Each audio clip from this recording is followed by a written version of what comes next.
The stagecoach lurched to a stop outside the dusty main street of Independence, Missouri, and Josephine Miller stepped down with trembling hands, trying to angle her face away from the handful of people gathered near the general store.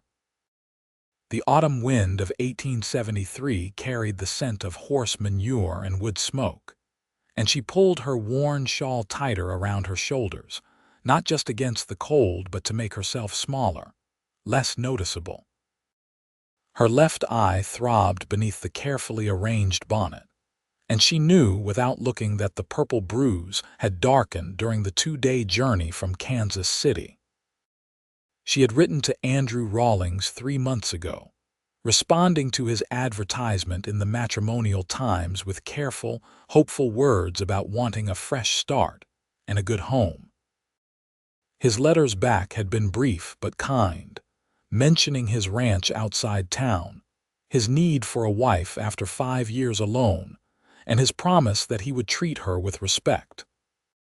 She had not mentioned her circumstances, had not told him about Marcus, about the fists that came after the whiskey, about the night she finally fled with nothing but the clothes on her back and the few coins she had hidden in her shoe. The agency in Kansas City had arranged everything quickly, perhaps too quickly, but Josephine had been desperate to disappear before Marcus came looking.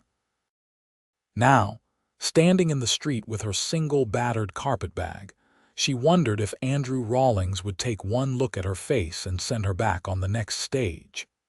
She touched the brim of her bonnet gently, making sure it still shadowed the worst of the damage, and scanned the faces around her. The stage driver was already unloading mail bags, and a woman in a green dress stood talking to a man in a banker's suit, but no one approached her. Her heart began to hammer against her ribs. Perhaps he had changed his mind. Perhaps he had seen her step down and decided she was not worth the trouble. "Miss Miller?" The voice came from behind her, deep and careful, and she turned slowly. The man standing there was tall, well over 6 feet, with broad shoulders beneath a worn leather vest and a black hat that shaded eyes the color of creek water in summer. His face was weathered from sun and wind, with lines at the corners of his eyes that suggested he smiled often, though he was not smiling now. He held his hat in his hands, turning it slowly, and his gaze moved over her face with an expression she could not quite read. "Yes," she managed, her voice barely above a whisper. "Mr. Rawlings, Andrew," he said. He took a step closer and she instinctively flinched back. He stopped immediately, his jaw tightening. "Your eye." It was not a question.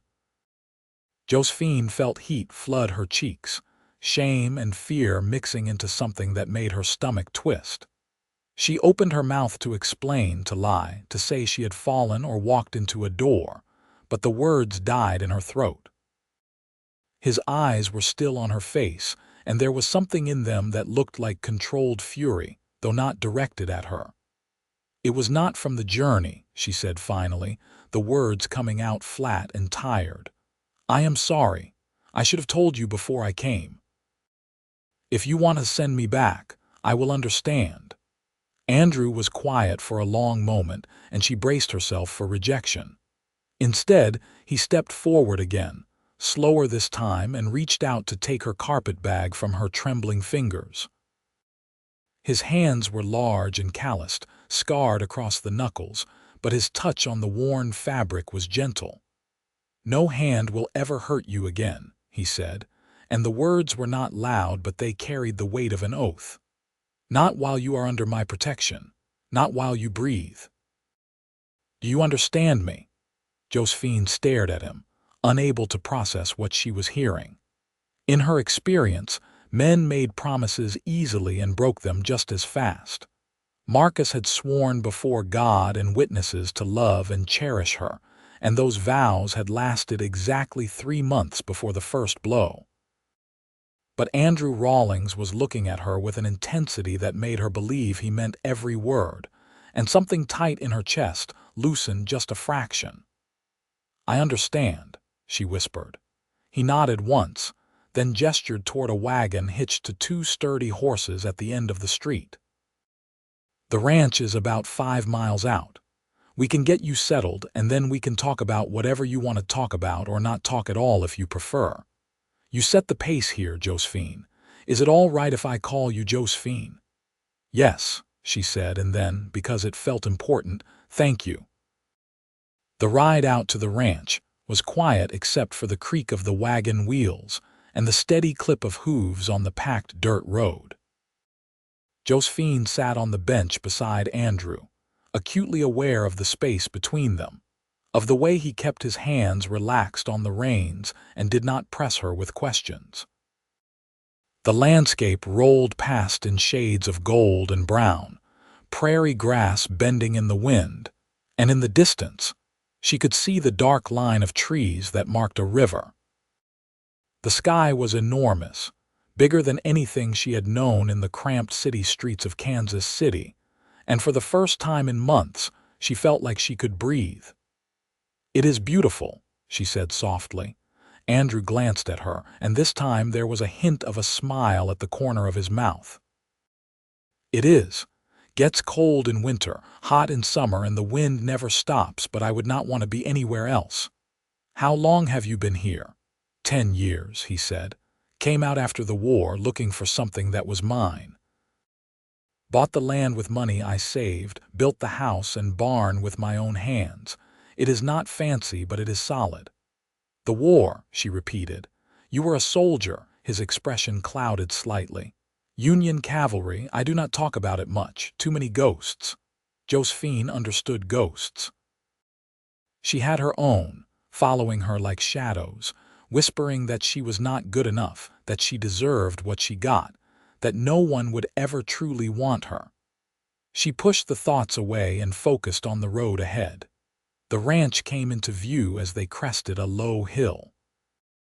It was not large, but it was well kept, with a single-story house built from sturdy logs, a barn that looked new, and a corral where several horses grazed peacefully. Chickens scattered as the wagon rolled into the yard, and a black and white dog came bounding out from the barn, barking joyfully. "That is Scout," Andrew said, pulling the horses to a stop. "He is friendly, but if he bothers you, just say the word." Josephine climbed down from the wagon, and Scout immediately rushed over to sniff at her skirts. She reached down cautiously and let him smell her hand, then scratched behind his ears when he leaned into her touch. The simple pleasure of petting a dog, something she had not done in years, brought unexpected tears to her eyes. Andrew lifted her carpetbag from the wagon bed and led her toward the house. Inside, it was simple but clean, with a main room that served as kitchen and living space, a stone fireplace against one wall, and 2 doors that presumably led to bedrooms. The furniture was handmade but solid, and there were touches that surprised her. A vase of dried wildflowers on the table, curtains at the windows, a stack of books on a shelf. "The bedroom on the left is mine," Andrew said, setting her bag down by the door on the right. "This one is yours. I will not come in unless you invite me. There is a lock on the inside if that makes you feel safer." Josephine looked at him, this stranger who was supposed to be her husband, who was giving her privacy and space when he had every legal right to demand otherwise. "We are supposed to be married," she said carefully. "I understand what that means." "We will be married," Andrew said. "The preacher can come out tomorrow or next week or next month whenever you are ready. But sharing a bed, that is something different. That happens when you want it to happen, not before." She felt tears prick at her eyes again and blinked them back fiercely. "Why are you being so kind to me?"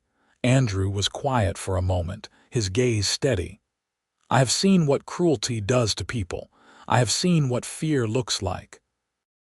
And I swore a long time ago that if I ever had the chance to make someone feel safe, I would do it." He paused, then added, "Also, I am not the kind of man who would force himself on a woman, especially one who has already been hurt. That is not what marriage means to me." Josephine nodded, not trusting herself to speak. Andrew gave her a small smile, then stepped back toward the main room. "I will make some supper.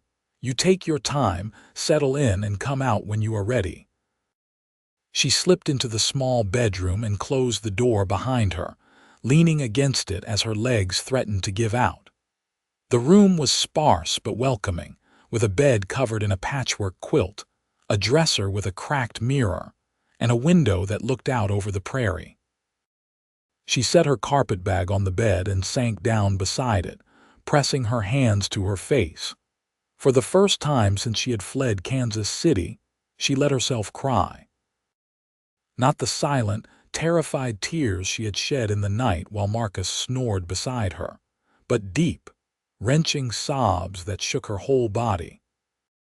She cried for the girl she had been, the one who believed in love and happy endings, and for the woman she had become, scarred and weary and broken in ways that did not show. She cried until there was nothing left, and then she washed her face in the basin on the dresser, straightened her dress, and went to meet her future. Andrew was at the stove, stirring something in a large pot that smelled of beef and vegetables. He looked up when she entered and gestured to the table. "Stew," he said. "Nothing fancy, but it will fill you up." They ate in companionable silence, and Josephine found herself hungrier than she had realized. The stew was simple but well seasoned, and the bread he served with it was fresh. When they finished, she helped him clean up, falling into an easy rhythm of washing and drying dishes. It was domestic and ordinary, and she realized with a start that this was what she had wanted all along. A home, a partner, a life that was not defined by violence and fear. "Can I ask what happened?" Andrew said as he hung the dish towel to dry. "You do not have to tell me, but if there is someone who might come looking for you, I need to know." Josephine took a breath, then told him. She kept it brief, outlining her marriage to Marcus, the drinking, the beatings that grew worse over time, the night she finally left. She did not mention the worst of it, the things that still made her wake in a cold sweat, but she gave him enough to understand. Andrew listened without interrupting, his expression growing darker with every sentence. When she finished, he was quiet for a long moment, his hands clenched into fists at his sides. "Does he know where you are?" "I do not think so," she said. "The agency was discreet, but I cannot be certain." "If he comes here," Andrew said slowly, "he will not leave the same way he arrived. I want you to know that." Josephine should have been frightened by the cold certainty in his voice, but instead, she felt safer than she had in years. "I do not want you to get in trouble because of me." "Let me worry about that," Andrew said. He reached out as if to touch her arm, then seemed to think better of it and let his hand drop. "You have had a long day. If you want to rest, I will be out checking on the horses." She did rest, lying on the bed in her new room and staring at the ceiling as the afternoon light faded into evening. Her mind raced with thoughts of the future, of what it would mean to build a life here, of whether she could ever truly trust again. When she finally fell asleep, it was deeper and more peaceful than any sleep she had known in months. She woke to the sound of rain on the roof and the smell of coffee. Sitting up, she realized she had slept through the night fully clothed. Her eyes still ached, but the swelling had gone down slightly. She changed into a fresh dress, one of only two she owned, and braided her dark hair before venturing out into the main room.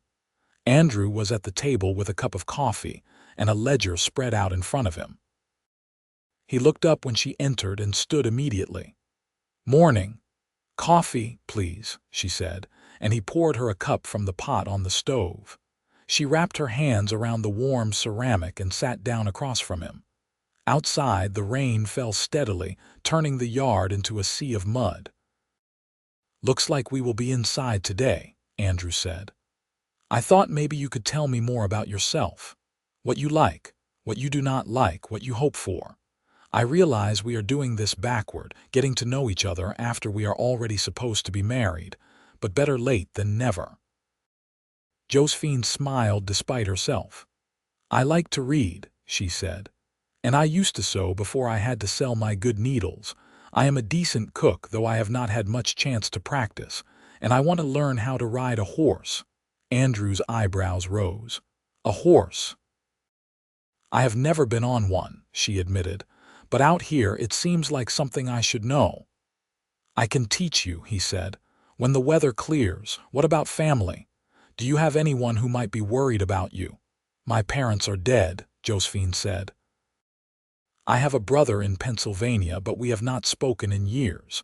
He did not approve of my marriage to Marcus, and I was too proud to admit he was right." Andrew nodded slowly. "What about Marcus? Any family of his I should know about? His father is dead, and his mother lives in St. Louis. I do not think she will care what happened to me. She never liked me much." "Then it is just him to worry about," Andrew said. He closed the ledger and leaned back in his chair. "I want you to know that I meant what I said yesterday. You are safe here. If he shows up, I will handle it." "I believe you," Josephine said, and she realized she did. There was something about Andrew Rawlings that inspired trust, a quiet strength that had nothing to do with physical size and everything to do with the steadiness in his eyes. They spent the day talking, trading stories about their lives, their hopes, their disappointments. Andrew told her about growing up on a farm in Ohio, about losing his parents to cholera, about the war and the things he had seen that still haunted him. Josephine found herself opening up in ways she had not expected, telling him about her childhood in Pennsylvania, her dreams of becoming a teacher, the way those dreams had slowly crumbled under the weight of poverty and bad choices. By the time evening came, she felt like she had known him for years rather than a single day. They made supper together, and she noticed the way he moved around the kitchen with easy competence, the way he asked her opinion on how much salt to add, the way he laughed when she accidentally burned the cornbread. It was so different from her marriage to Marcus, where every meal had been a minefield of potential criticism and anger. "I think we should get married soon," she said suddenly as they sat down to eat. "Not because I feel pressured, but because I want to. I want to start building a real life, and I want to do it with you." Andrew looked at her, surprise and something warmer flickering in his eyes. "You are sure?" "I am sure," she said. "You have shown me more kindness in 2 days than I have known in years. I think we could be happy together." "I think so too," Andrew said softly. He reached across the table and held out his hand, palm up, an invitation rather than a demand. Josephine hesitated only a moment before placing her hand in his. His grip was warm and steady, and she felt something shift inside her, like a door opening after being locked for too long. The preacher came 3 days later, a cheerful man named Reverend Thomas, who asked no questions about Josephine's fading bruise, and performed the ceremony in the main room of the ranch house with Scout as their witness. Josephine wore her best dress, the blue one she had been saving, and Andrew wore a clean shirt and vest that made him look almost formal.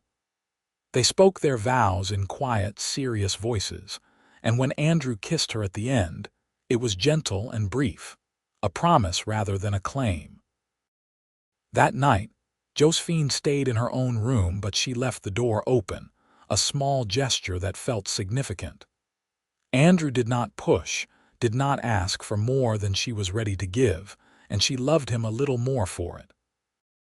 The days turned into weeks, and Josephine settled into the rhythm of ranch life. Andrew taught her how to feed the chickens, how to collect eggs without startling the hens, how to milk the cow he kept in the barn. She took over the cooking and found she enjoyed it, experimenting with the limited ingredients available and learning to make bread that did not turn into bricks. In the evenings, They sat by the fire and read aloud to each other from Andrew's collection of books, or played cards, or simply talked about their days. One morning, as the first frost glazed the prairie grass, Andrew led her out to the corral where a gentle mare stood waiting. "Her name is Daisy," he said. "She is old and patient, perfect for learning." Josephine approached the horse slowly, reaching out to stroke her soft nose. Daisy whuffed gently and leaned into her touch.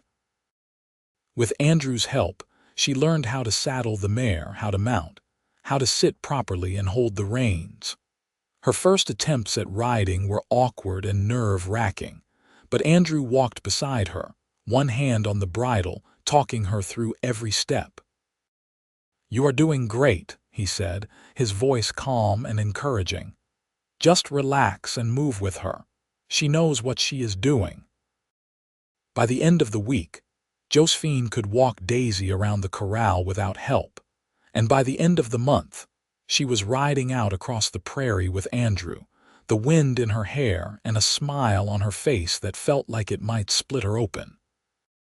She had never felt so free, so alive, so completely herself. Winter came hard and fast, burying the ranch under a blanket of snow and ice.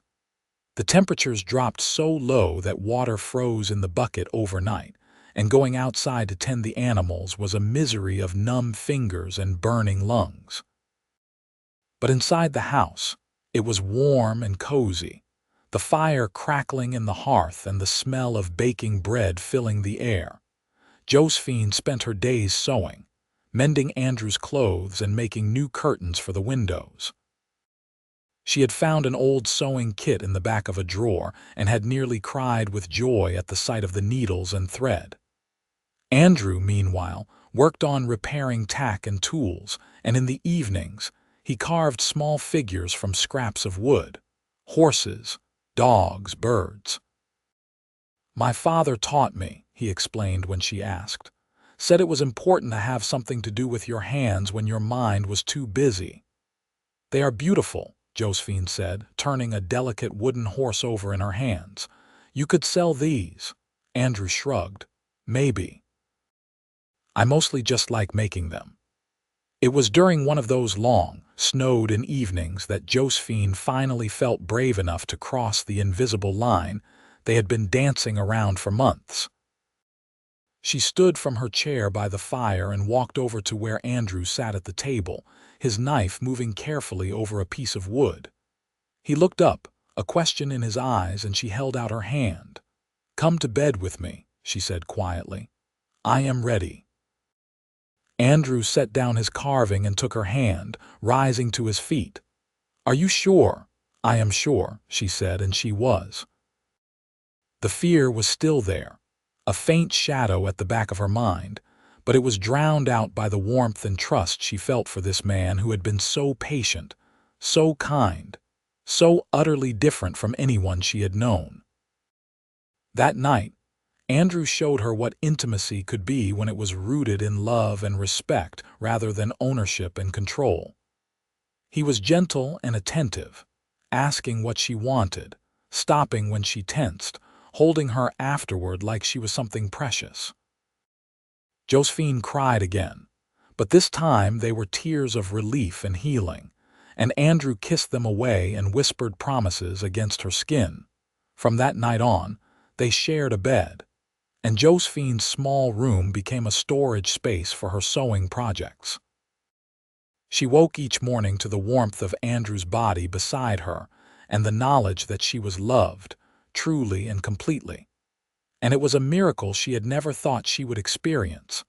Spring came slowly, melting the snow and turning the prairie into a sea of green and wildflowers.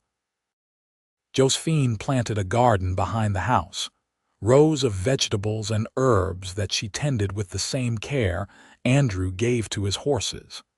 She felt herself growing stronger, both physically and emotionally, the shadows of her past receding a little more each day. It was on a warm afternoon in May, while she was weeding the garden, that Scout began to bark furiously. Josephine looked up to see a rider approaching the ranch, a man on a dusty horse, and her heart stopped.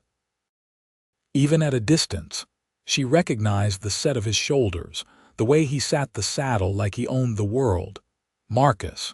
She dropped her trowel and ran for the house, her breath coming in short, panicked gasps. Andrew was in the barn, shoeing one of the horses, and she called his name as she burst through the door. He looked up, saw her face, and immediately set down his tools. "What is wrong?" "He is here," she managed. "Marcus is here."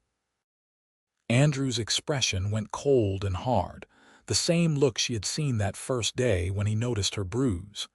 He walked past her to the barn door and looked out toward the approaching rider. "Go into the house," he said quietly. "Lock the door and do not come out until I tell you it is safe." "Andrew, please be careful," Josephine whispered, her hands shaking. "He is mean when he drinks, and I do not know what he will do."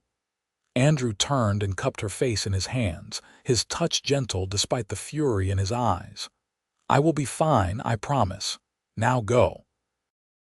Josephine ran to the house, scouted her heels, and locked the door behind her.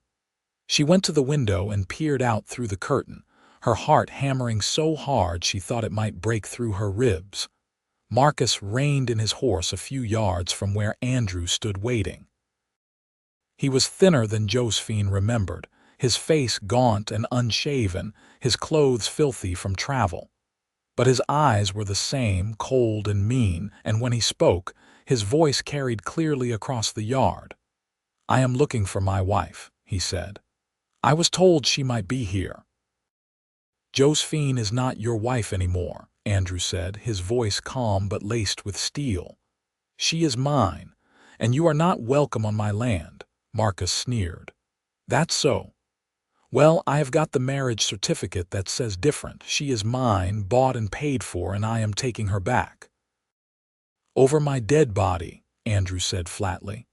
"That can be arranged," Marcus said, and his hand moved toward the gun at his hip. Andrew was faster. His revolver was out and cocked before Marcus could clear leather, the barrel pointed steadily at the other man's chest. "I would not," Andrew said softly. "I spent 4 years shooting men who thought they were tougher than they were. You would not be the first, and you would not be the last." Marcus froze, his hand hovering over his weapon, his face twisted with rage and humiliation. "She is my wife," he spat. "You cannot just steal another man's wife." "I did not steal anything," Andrew said. "She came here of her own free will, looking for a life where she did not have to be afraid every day, and I gave her that life. Now you have 2 choices. You can turn that horse around and ride out of here, or you can draw that gun and see how fast you are. But I am telling you right now, if you choose the second option, you will die in this yard and no one will mourn you." Marcus's hand trembled over his gun, and for a long moment Josephine thought he would draw. But something in Andrew's eyes, some cold certainty, made him hesitate. Finally, he spat on the ground and yanked his horse's head around. "This is not over," he snarled. "I will be back with the law and we will see who she belongs to then." "You do that," Andrew said. "The sheriff is a friend of mine and he has seen what you did to her, but you are welcome to try." Marcus kicked his horse into a gallop and rode away, dust billowing in his wake. Andrew stood watching until he disappeared over the hill, then lowered his gun and turned toward the house. Josephine unlocked the door and ran out, throwing herself into his arms. "Is he gone?" she sobbed. "Is it over?" "He is gone," Andrew said, holding her tightly. "And if he comes back, I will handle it. I promised you that no one would hurt you again, and I meant it." Josephine buried her face in his chest and cried, not from fear but from relief, from gratitude, from the overwhelming realization that she was truly, finally safe. Andrew stroked her hair and murmured reassurances, and when she finally calmed enough to pull back and look at him, she saw that his hands were shaking. "Were you scared?" she asked. "Terrified," he admitted. "Not of him, but of the thought that I might lose you." that he might find a way to take you back. Never, Josephine said fiercely. I would die before I went back to him. It will not come to that, Andrew said. He kissed her forehead, her cheeks, her lips. I swear to you it will not come to that.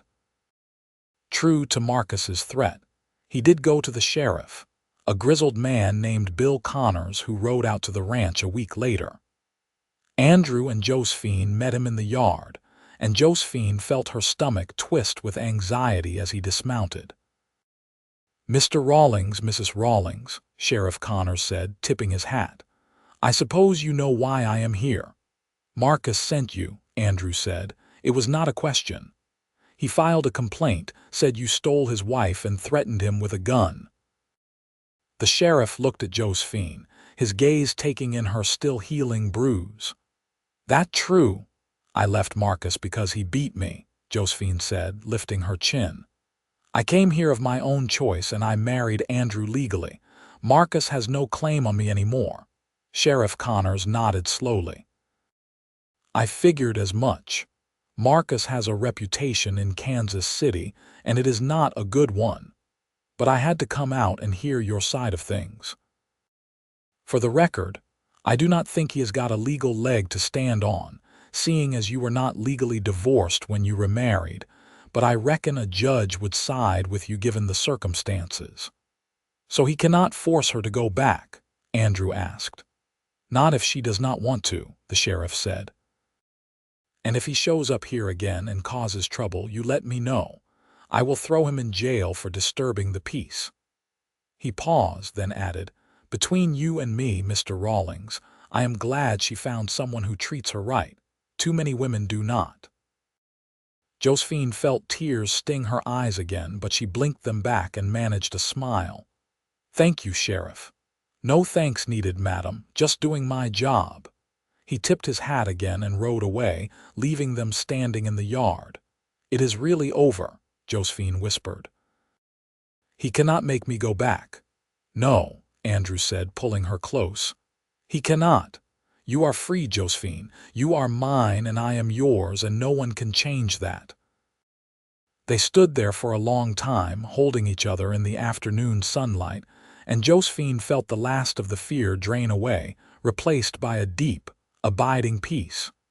She was home. She was loved. She was safe. Summer turned the prairie into a golden sea, and Josephine threw herself into the work of the ranch with renewed energy. She tended her garden, which flourished under her care, producing enough vegetables to feed them through the winter and some to sell in town. She learned to churn butter, to smoke meat, to do 100 small tasks that made the ranch run smoothly. Andrew watched her with pride and love in his eyes, and at night they lay together in their bed and talked about the future. I want children, Josephine said one evening, her head resting on his chest. I know it is dangerous, and I know it is a lot of work, but I want to have your babies. Andrew's arms tightened around her. I want that too, he said. I want to fill this house with laughter and noise and the sound of little feet running around. I want to teach our sons to ride and our daughters to be strong. How many are we talking about? Josephine asked, laughing. As many as you will give me, Andrew said, and there was no teasing in his voice, only sincerity. It was not long before Josephine realized her monthly courses had stopped. She waited a few weeks to be sure, then told Andrew one morning as they sat at the breakfast table. He stared at her for a long moment, his expression unreadable, and then he let out a whoop of joy that startled the chickens outside. He swept her up in his arms and spun her around, kissing her breathless. We are going to be parents, he said, his voice thick with emotion. We are going to have a baby. Josephine laughed and cried at the same time, overwhelmed by happiness and hope. She had never dared to dream this big, had never thought she could have a life like this, full of love and possibility. But here she was, carrying the child of a man who treated her like she was the most important person in the world, and it felt like a miracle. The pregnancy was not easy. Josephine suffered from terrible nausea in the early months, and as her belly grew, she found it harder and harder to move comfortably. But Andrew was there every step of the way, rubbing her feet when they swelled, bringing her ginger tea to settle her stomach, reading to her in the evenings when she was too tired to do anything but lie on the couch. He treated her like she was made of glass, and while it sometimes annoyed her, she also loved him for it. In late March of 1874, on a night when the wind howled outside and the fire crackled in the hearth, Josephine went into labor. Andrew rode into town to fetch the midwife, a capable woman named Mary who had delivered half the babies in the county. And then he paced the main room while Josephine labored in their bedroom. It took 14 hours, long and painful and exhausting, but when the baby finally came, it was a boy with a healthy set of lungs and a head of dark hair. "He is perfect," Mary said, wrapping the baby in a blanket and placing him in Josephine's arms. "Congratulations." Andrew came into the room, his face pale and anxious, and stopped dead when he saw the baby. Josephine held their son out to him, and he took the tiny bundle with shaking hands, staring down at the small face with an expression of such wonder that it took her breath away. "He is ours," Andrew whispered. "He is really ours." "What should we name him?" Josephine asked, exhausted but happier than she had ever been. Andrew thought for a moment, then said, "Thomas, after my father. Thomas Andrew Rawlings." "Thomas," Josephine repeated, tasting the name. "I like it." They raised Thomas with all the love and attention they had to give. He was a happy baby, quick to smile and slow to fuss. And as he grew, he developed Andrew's curiosity and Josephine's determination. By the time he was a year old, he was toddling around the house, getting into everything and keeping them both on their toes. Life on the ranch settled into a comfortable routine. Andrew expanded the herd, buying more cattle and hiring a hand named Jesse to help with the work. Josephine's garden grew larger every year, and she began selling her preserves and baked goods in town, earning a small income that she saved carefully. They were not rich, but they were comfortable, and more importantly, they were happy. 2 years after Thomas was born, Josephine found herself pregnant again. This time, the pregnancy was easier, and in the spring of 1876, she gave birth to a daughter they named Anna Marie. Anna had Josephine's dark hair and Andrew's green eyes, and from the moment she entered the world, she was a force to be reckoned with. She cried louder, laughed harder, and demanded more attention than Thomas ever had, and Josephine adored her completely. "We are outnumbered now," Andrew joked one evening as he tried to settle Anna while Thomas clung to his leg, demanding a story. "You are the one who wanted a houseful," Josephine reminded him, laughing. "This was your idea." "Best idea I ever had," Andrew said, and he meant it. The years passed in a blur of work and joy and occasional hardship. Droughts came and went, taking some of the cattle with them. Winters were harsh, and more than once they huddled together in the house, praying the supplies would last until spring. But through it all they had each other, and that was enough. When Thomas turned 8, Andrew began teaching him how to work the ranch, how to ride and rope and care for the animals. Thomas took to it naturally, following his father around like a shadow and asking endless questions. Anna, meanwhile, showed no interest in ranch work, but was fascinated by her mother's sewing and cooking, spending hours at Josephine's side learning to knead bread and stitch seams. Josephine often thought about how different her life could have been if she had never found the courage to leave Marcus, if she had never responded to Andrew's advertisement, if she had let fear keep her trapped. She thought about the woman who had stepped off that stagecoach with a black eye and a heart full of terror, and she barely recognized her. That woman was gone, replaced by someone stronger, braver, more certain of her place in the world. One evening, as they sat on the porch watching the sunset paint the sky in shades of orange and pink, Thomas and Anna playing in the yard with Scout, Josephine turned to Andrew and said, "Do you ever regret it? Taking a chance on a stranger with a bruised face?" Andrew looked at her, surprised. "Not for a single second. You are the best thing that ever happened to me, Josephine. You and the children. This life we have built together. I would not trade it for anything." Josephine leaned her head on his shoulder, feeling the steady beat of his heart beneath her cheek. "I love you," she said.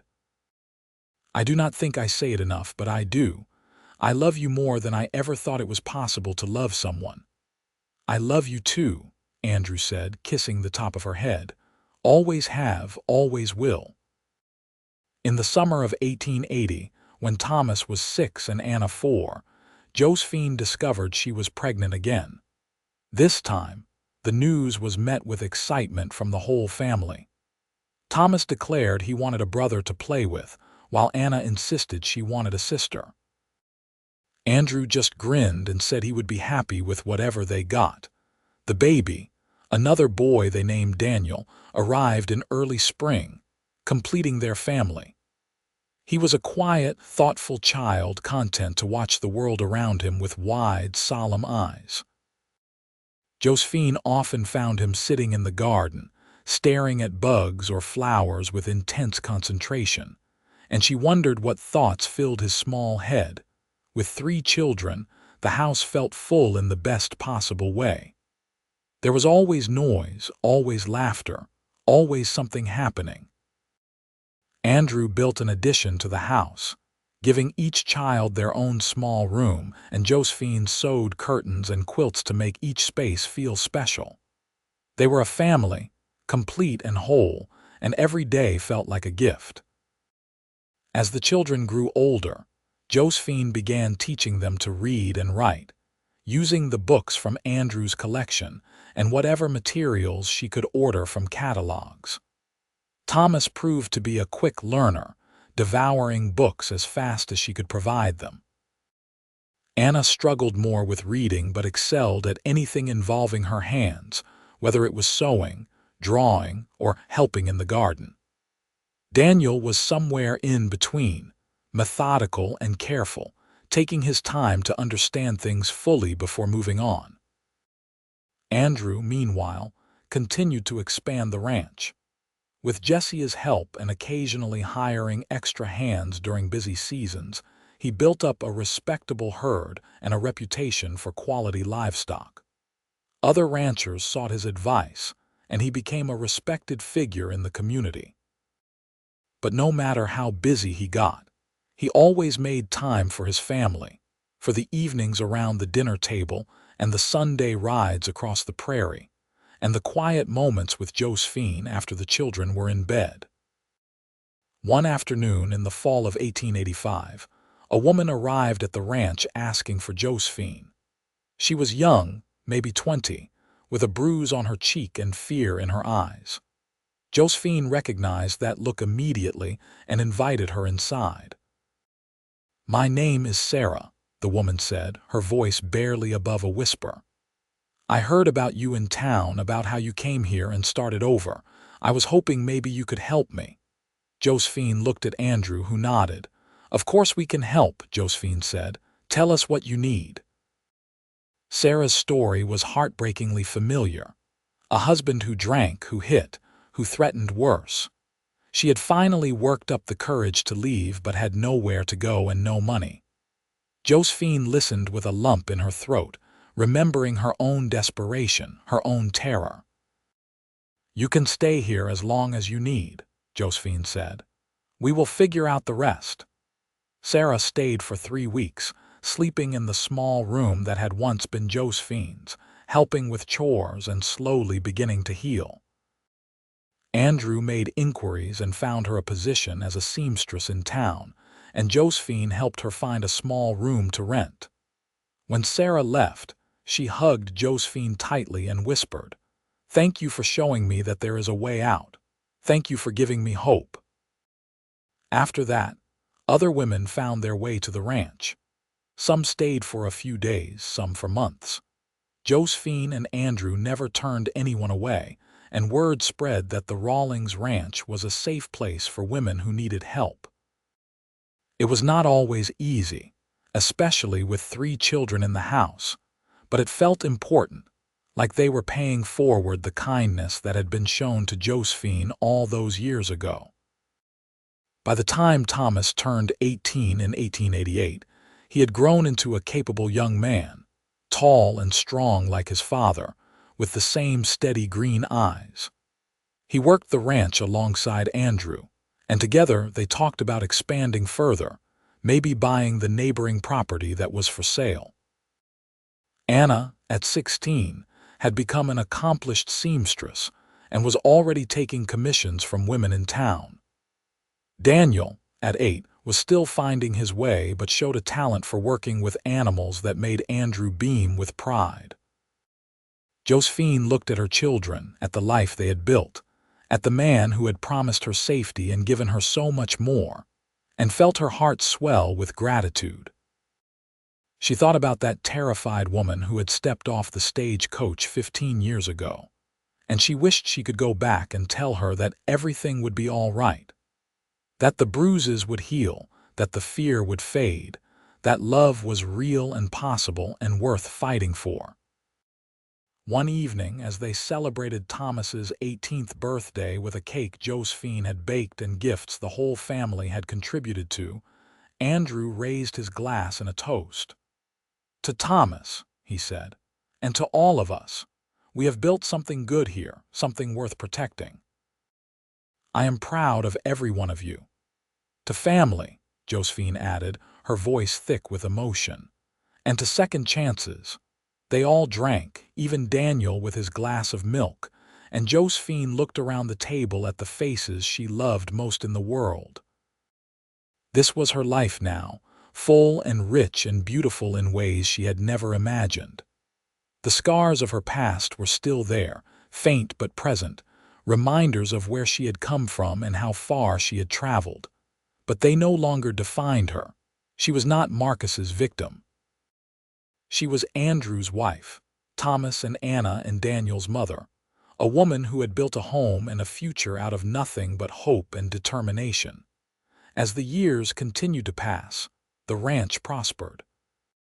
Thomas took on more and more responsibility, eventually becoming Andrew's full partner in running the operation. Anna married a kind young man from town, a banker's son named William, and moved into a house just a few miles away. She visited often, bringing her husband and eventually her own children, filling the ranch with the next generation. Daniel, showing his gift with horses, began training them for sale, earning a reputation across the county for his gentle methods and reliable results. Josephine and Andrew aged gracefully, their hair turning gray, their bodies moving a little slower, but their love never dimming. They still sat on the porch in the evenings, watching the sunset and talking about everything and nothing. They still shared a bed, still held hands when they walked, still looked at each other with the same wonder and affection they had felt in those early days. In the spring of 1895, on the 22nd anniversary of the day Josephine had arrived in Independence, Andrew took her hand and led her out to the spot where they had first met in the yard. The stagecoach stop was long gone, replaced by the train station, but the memories were still vivid. "I have been thinking about that day," Andrew said. "About the woman who stepped off that stage with a black eye and a heart full of fear, about how brave she was to take that chance to trust a stranger. She did not have much choice," Josephine said softly. "It was trust you or go back to something worse." "Maybe," Andrew said, "but you could have run. You could have gotten back on that stage and disappeared. Instead, you stayed. You built a life with me.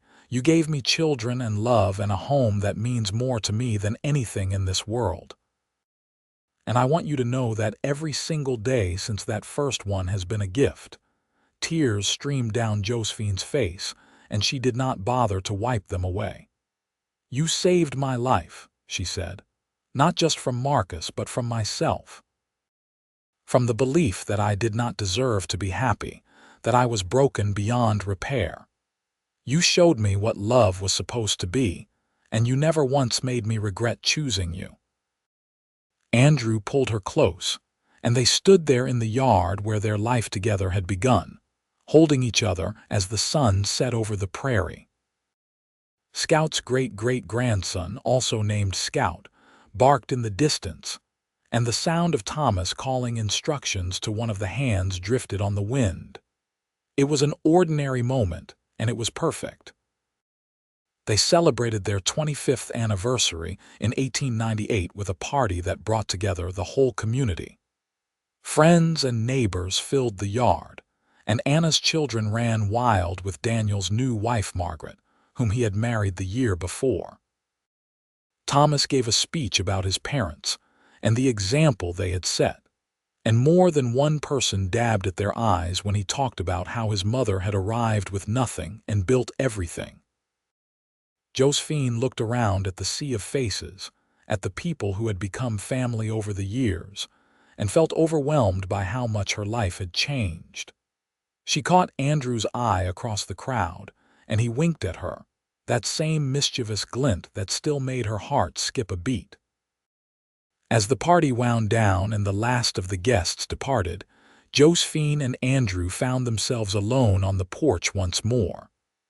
The house behind them was quiet, the children grown and gone to their own homes, and it was just the two of them, the way it had started. "Do you ever wish we had done anything differently?" Andrew asked. Josephine thought about it, really thought about it. "No," she said finally, "not a single thing. Even the hard parts, the painful parts, they made us who we are. They brought us here." "I am glad," Andrew said, "because I would not change a moment of it either." They sat in comfortable silence, watching the stars emerge one by one in the darkening sky. Somewhere in the barn, a horse nickered softly. The wind whispered through the grass, carrying the scent of growing things and the promise of another harvest. And in that moment, Josephine felt a completeness that went beyond words, a sense of being exactly where she was meant to be. The years continued their steady march. Andrew's hair turned completely white, and he moved with the careful deliberation of someone whose joints ached on cold mornings. Josephine's eyes grew weaker, requiring her to hold her sewing closer and closer, but her hands remained steady. They celebrated grandchildren's birthdays and attended church socials, and welcomed the women who still occasionally showed up at their door looking for help. In the winter of 1905, Andrew caught a cold that turned into pneumonia. The doctor came and did what he could, but they all knew the truth. Josephine sat by his bedside day and night, holding his hand and telling him stories about their life together, about the children, about the ranch. Thomas and Anna and Daniel gathered around, their own children hushed and solemn in the other room. "I am not afraid," Andrew said on what they all knew would be his last night. His voice was weak, but his grip on Josephine's hand was firm. "I have had a good life, the best life, because of you, because of us," Josephine corrected, tears streaming down her face. "We did this together." "Take care of the ranch," Andrew said, looking at his sons. "And take care of your mother. She is the strongest person I have ever known, but she should not have to be strong alone." "We will, Pa," Thomas promised, his own voice breaking. Andrew turned back to Josephine, and his eyes were clear despite the pain. "No hand will ever hurt you again," he whispered, echoing the promise he had made 32 years ago. "I kept that promise, did I not?" "You did," Josephine sobbed. "You kept every promise you ever made." "Good," Andrew said, and he closed his eyes. "That is all I wanted." He died just before dawn, peacefully with Josephine's hand in his. The grief was crushing, a weight that made it hard to breathe, but underneath it was gratitude. Gratitude for the years they had shared, for the love they had built, for the legacy they were leaving behind. They buried Andrew on the hill overlooking the ranch, with a simple stone that bore his name and the words beloved husband, father, and friend. The whole community turned out for the funeral, and the line of people waiting to offer condolences stretched for what felt like miles. They all had stories about Andrew, about his kindness, his integrity, his willingness to help anyone who needed it. Josephine moved through the following weeks in a fog, going through the motions of living but feeling hollowed out. Thomas and Margaret moved back to the ranch to help, and Anna visited every day, bringing food and company and whatever comfort she could offer. Daniel took over the horse training full-time, determined to keep his father's legacy alive. Slowly, painfully, Josephine began to heal. She would never stop missing Andrew, would never stop reaching for him in the night only to find empty space, but she learned to carry the grief alongside the love. She found purpose in helping the women who still came to the ranch, in teaching her grandchildren to read, in working the garden that had always been her sanctuary. On what would have been their 35th anniversary, Josephine rode out to Andrew's grave on Daisy, who was now so old that she moved at barely more than a walk. She laid wildflowers on the stone and sat in the grass, talking to him the way she always had. "The ranch is doing well," she said. "Thomas has expanded the herd and Daniel's horses are in demand all over the county. Anna's oldest girl wants to be a teacher and I have been helping her practice her letters. They are all so much like you, Andrew, strong and kind and good. You would be proud." The wind rustled through the grass, and Josephine imagined it was Andrew's way of answering. She stayed until the sun began to set, painting the sky in those familiar shades of orange and pink, and then she rode slowly back to the house that was full of memories and love. Josephine lived for another 12 years after Andrew's death, long enough to see her great-grandchildren born and to know that the ranch would continue for generations. She spent her final years in the rocking chair on the porch, a quilt over her lap, watching the world go by. The children and grandchildren visited often, and she told them stories about the old days, about the woman who had arrived with a black eye and the cowboy who had promised she would never be hurt again. When Josephine died in the spring of 1917, at the age of 68, they buried her next to Andrew on the hill. Her stone was identical to his, with the words beloved wife, mother, and friend. The funeral was even larger than Andrew's had been, a testament to the lives she had touched and the difference she had made. Thomas stood at the graveside, his own hair now gray, and spoke about his mother. "She taught us that it is never too late to start over," he said. "That courage is not the absence of fear, but the decision to keep going despite it. That love can heal even the deepest wounds.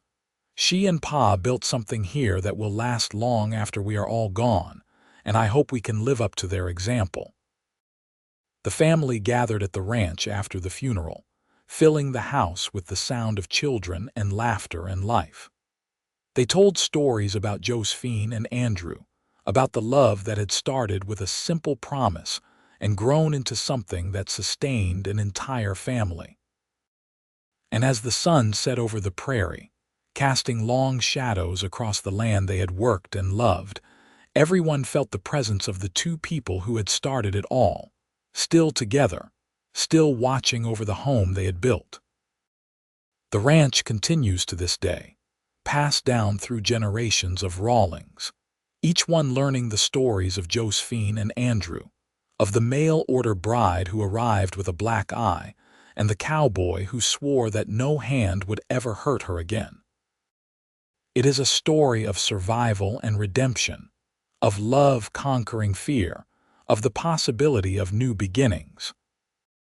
It is a story that reminds everyone who hears it that kindness matters, that promises kept can change lives, and that sometimes the bravest thing a person can do is trust in the goodness of another human being. And in the quiet moments when the wind whispers through the grass and the sky turns the color of fire, some say you can still feel them there. Josephine and Andrew, walking hand in hand through the land they loved, forever young, forever together, forever home.